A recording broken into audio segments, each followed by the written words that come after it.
पत्र भी सुबह सोशल मीडिया के विभिन्न प्लेटफॉर्म पर डाला, आप लोगों ने जरूर देखा होगा।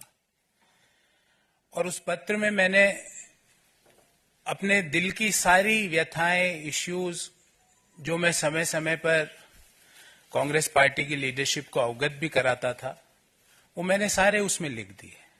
उसके अलावा मुझे कुछ नहीं कहना। मेरा दृष्टिकोण शुरू से यह रहा है कि भगवान श्री राम का मंदिर बने, न्योता मिले और हम न्योते को कांग्रेस पार्टी लिख के भेजे कि हम नहीं जाएंगे, मैं इसे स्वीकार नहीं कर सकता। देश में मैं अर्थशास्त्र का विद्यार्थी हूं, बड़े समय तक अर्थशास्त्र और वित्त देश के प्रतिष्ठित संस्थाओं में पढ़ाया भी है मैंने। सुबह से शाम वेल्थ क्रिएटर्स को गाली, उन नीतियों को गाली, निजीकरण, उदारीकरण, वैश्वीकरण, जो पूरी दुनिया मानती है कि जो डॉक्टर मनमोहन सिंह जी और पीवी नरसिम्हा राव जी की सरकार ने किया, उन नीतियों को गाली। कोई बिजनेस करे उसको गाली, कोई विनिवेश में पार्टिसिपेट करे उसको गाली, एयर इंडिया कोई कंपनी खरीदे तो वो गलत।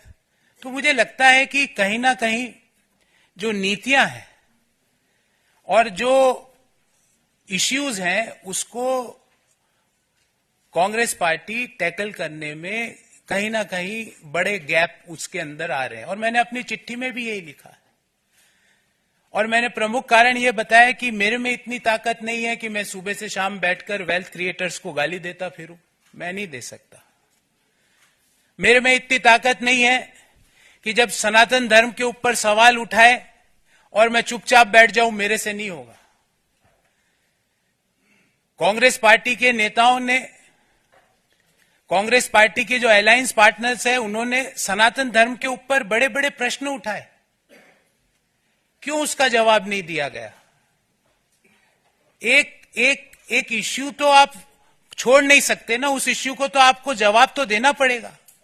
मैंने सारे विस्तार से ये सारी बातें इस चिट्ठी में लिखी है। मैं आदरणीय संजय मयूख जी से आग्रह करूंगा कि मेरी इस चिट्ठी की एक प्रति आपको जरूर दें, ताकि आपको पता लगे कि मेरा इश्यू बेस्ड रिजर्वेशंस क्या थे। और मैं महाभारत के इस छंद से अपने आप को हमेशा रेगुलेट और डायरेक्ट करता हूं, जो मैंने इस चिट्ठी में भी लिखा है। धर्म एवं हतो हंति धर्मो रक्षति रक्षित, तस्य धर्मो न हंतव्यो मा नो धर्मो हतो वधित। अर्थात धर्म के मामले में आप चुप्पी साध लो, जो गालियां दे रहे हैं सनातन को आप चुप्पी साध लेते हो, वेल्थ क्रिएटर्स को जो गाली दे रहा है आप चुप्पी साध लेते हो, और उल्टा गालियां दे रहे हो। देश में वेल्थ क्रिएशन जुर्म नहीं हो सकता।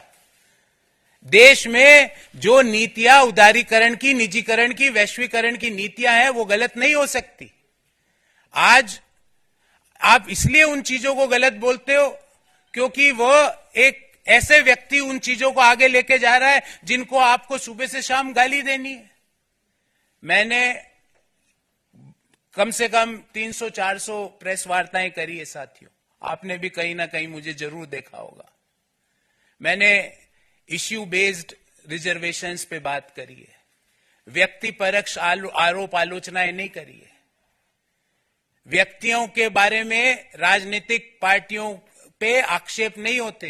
राजनीतिक पार्टियां आइडियोलॉजीज पर आधारित होती है, और जो आइडियोलॉजीज पर मैं ये सोच के कांग्रेस पार्टी, जिस आइडियोलॉजी को सोच के मैंने ज्वाइन किया था कि नए आइडियाज का, इंटेलेक्चुअल आइडियाज का, नए सोच का वहां पर सम्मान होगा, पर नए सोच का, नए आइडियाज का, नए लोगों को सम्मान छोड़ के क्रश करने की प्रक्रिया भारत को आगे नहीं ले जा सकती।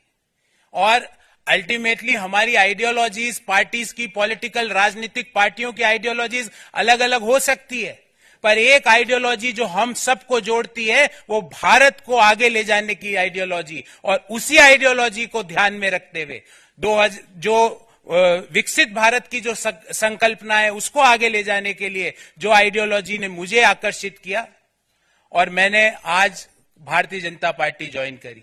मुझे उम्मीद है मैं अपनी योग्यता का, अपने ज्ञान का, अपनी समझ का प्रयोग भारत को आगे ले जाने में जरूर भारतीय जनता। अगर आप ये वीडियो YouTube पर देख रहे हैं तो हमारे चैनल को सब्सक्राइब करें और बेल आइकन को दबाना ना भूलें। अगर आप Facebook पर ये वीडियो देख रहे हैं तो हमारे पेज को लाइक करें।